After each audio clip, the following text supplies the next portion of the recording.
Baseball's 5 most untradable contracts. With the end, it's easy to overlook all the detailed conversations that go into making a deal. Rebuilding teams. Considering this, let's look at the most untradable contracts in baseball.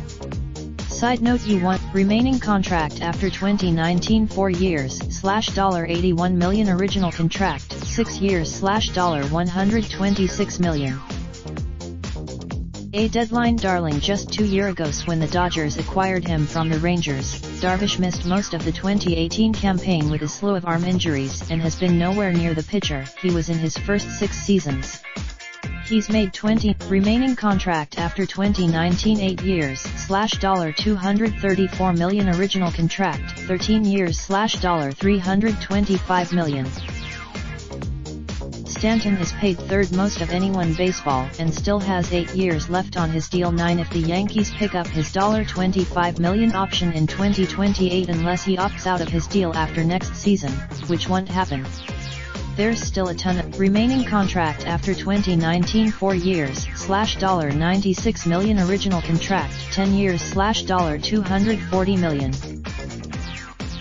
It would be even easier to justify Kin's monstrous contract as untradable if the Mets didn't do.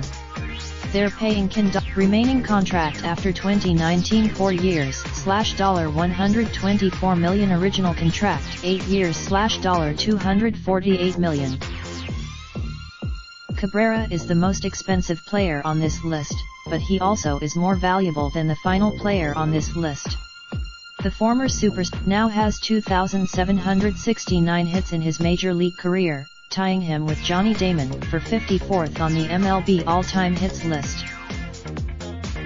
Remaining contract after 2019 3 years $69 million, original contract 7 years $161 million. It's hard to imagine a steeper decline, especially from a player without a serious injury.